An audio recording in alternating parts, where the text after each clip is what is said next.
I still don't know how I survived that day. Her bra was on the floor of my living room. His shirt still smelled like perfume that wasn't mine.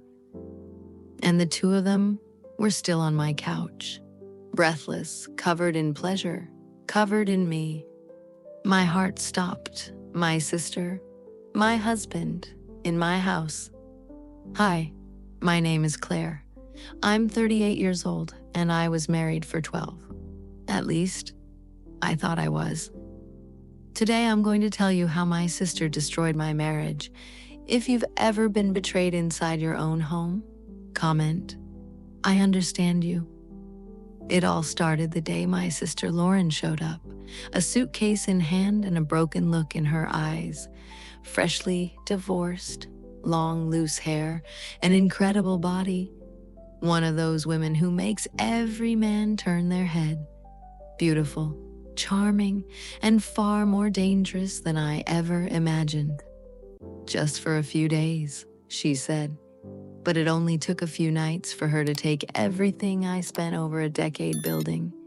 She slid in slowly, started by helping in the kitchen. Then she was picking the music, moving furniture around, and before I knew it, she had taken up more than just the guest room. She listened to my playlists, wore my clothes, copied my recipes. It was like she wanted to be me, not to honor me, but to replace me. At first, I thought it was in my head. Maybe I was tired, maybe paranoid, but the way they looked at each other changed. Smiles that lasted 1 second too long. Jokes that felt like they were just for the two of them. Quick touches, small enough not to cause a fight, but big enough to be impossible to ignore. She started walking around the house in his t-shirts. No bra, no shame. Sitting on the couch with her legs crossed, showing more than she should. Sometimes I thought she was doing it on purpose, but she'd always say, "It's just how I am. Laid back, you know?" Sometimes I'd walk into the living room and they'd be watching a movie. She'd be lying down, he'd be on the floor, her foot resting on his shoulder. I saw it, but no one said anything. Betrayal, at first, is silent. Only later does it scream. I started feeling like a stranger in my own home. My husband, the man who used to wait for me to have dinner, now laughed more with her than he did with me. And every time I walked into the room, silence, heavy, like I had interrupted something I wasn't supposed to hear. One night I came back from the pharmacy and found them laughing in the kitchen. He was in a white t-shirt. She was in tiny shorts, standing side by side, too close, laughing at something that stopped the moment they saw me. "What's so funny?" I asked. "Nothing, babe. Just silly stuff," he said, wiping the smile off his face. Silly stuff, but it hurt. And the worst part was knowing I was starting to swallow those lies, one by one. It was a Wednesday. I was in the bedroom reading, and I heard him laugh in the hallway, a laugh I hadn't heard from him in a long time. I got up slowly, quietly, opened the door just a crack, and saw it. My sister in the kitchen, wearing his t-shirt, barefoot, making coffee while he leaned against the counter. My stomach turned. I went back to the bedroom, shaking. That night, I stared at him sleeping, his head on the pillow beside mine, breathing softly. And all I could think was it here? Was it on this very mattress that he betrayed everything we built? The next day, I waited for them to leave. And then I did what a desperate woman does when she can't take the doubt anymore. I grabbed his phone. Everything on his phone looked too clean, suspiciously clean. But near the end of the gallery, in a hidden folder, I found it. My finger trembled. The screen felt like it was burning in my hand. Deep down, I already knew what I was about to see, but part of me still prayed I was wrong, that it was a friend, an example, anyone else, just not her. It was her, my sister, from behind, wearing only his shirt, hair down and messy, lips slightly parted, and the caption underneath, "Last night was insane. Want more?" My stomach twisted. I kept scrolling, like someone digging up their own grave. And then came the video. She was laughing in his lap, sitting on top of him, in her underwear, filming from above, looking right at the camera, as if she knew I'd watch it one day. "Do you think she'll notice?" she asked, laughing, sweaty, and he replied, "Claire's always been slow." I paused.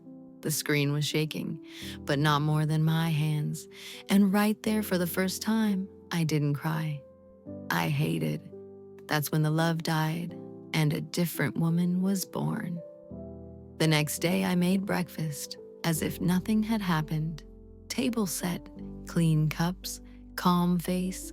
They came down together, laughing, her hair still wet, his beard freshly trimmed, two traitors reeking of freshness. I waited for them to sit down. Then I placed the phone in the center of the table, face up. The video paused, right on the frame where she's laughing, sitting on my husband, sweaty, eyes full of hunger. She froze. He went pale. Silence. Is this from last night? Or one of the other nights I didn't see? I asked, voice steady, without raising it a single note. He tried to speak. She covered her mouth. I went on. "I gave you a roof, fed you, washed your clothes, made coffee while you sat on my husband. You slept in the room next to mine, and gave yourself to him in the living room while I was out. You should be an actress, Lauren, because not even in soap operas do they play the role this well." He tried to stand up. "Claire, it's not what it looks like." "Oh, really? Then sit down, because now it's my turn to talk. While I was here trying to keep this marriage alive, you were busy killing it, with moans behind closed doors and kisses in the dark." She started crying.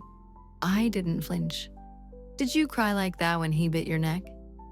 Or is it only now when you realize you've lost the only two people who ever considered you family?" He tried to touch me. "Claire, I made a mistake, but..." I stepped back, one step, and smiled, the kind of smile that's born when everything inside you dies. "You deserve each other. Disloyal, cowardly, pathetic. Just do me one favor. Never use my name again. Not in your excuses, not in your moans." I turned my back, and this time, I was the one who left the table. The house was empty, but not silent. It echoed. The chair where she used to sit, the stairs where he waited for the coffee, the guest room, with sheets still warm with lies. She left first. He left 2 days later, not even brave enough to pack in front of me. "I just need space," he said. Space. He had plenty of space to lie down with my sister between my living room and my couch. Now he needed space to think. The following days were just a parade of leftovers, forgotten clothes, a restaurant receipt, a photo of them together in the mirror of my bathroom. Taken the same day, he told me he was too tired to go out with me. You know what's worse? They didn't just destroy my marriage. They shattered the image I had of myself. I looked in the mirror and saw a woman betrayed, used, stupid. I kept asking myself, how didn't I see it? Or worse, I did and chose to pretend. One night, I looked at myself in the mirror, wearing a nightgown, and I saw myself the way he must have seen me those last few months. Dim, tired. The opposite of that woman who moved around my house with exposed legs and calculated smiles. Maybe I stopped being interesting, but that would never justify being replaced by my own sister. But in the middle of it all, one thing became crystal clear. Betrayal doesn't start with touch. It begins with a hidden laugh, with a glance that lasts a second too long. With the first time, he looked at her as a man and not as her brother-in-law. And me? I watched it all from up close, without sound, like someone signing their own sentence without realizing they were the defendant. It's been 3 months since everything blew up. I still see their faces when I close my eyes. Sometimes I wake up in the middle of the night and swear I hear her laugh echoing through the house. He texted me on my birthday. "I'm sorry for everything." 2 lines, 12 years boiled down to a cold, empty apology. Cowardly. As for her, I never saw her again, maybe out of shame or fear of facing what she became. But me, I face it every day. Every corner of the house reminds me that I shared a roof with 2 people who could lie to my face without blinking. People ask me if I forgave them. The answer? I forgave myself for trusting, for loving, for opening the door and not realizing I was letting a snake into my home. The truth is, you don't walk away unharmed after being betrayed by blood and by love at the same time. You don't heal. You calcify. You harden from the inside out. Today, I move forward. No rush, no promises. But with one certainty, I'll never let anyone destroy me with a smile on their face again. It doesn't matter who they are, family, husband, friend. I've learned that real danger doesn't knock screaming. It walks in slowly, asks for a pillow, and steals everything while you sleep. But now, I sleep with the door locked and my heart bulletproof. If you made it this far, thank you. And if any part of this story hurt you, comment, "I understand you," because sometimes all we need is to know we didn't suffer alone.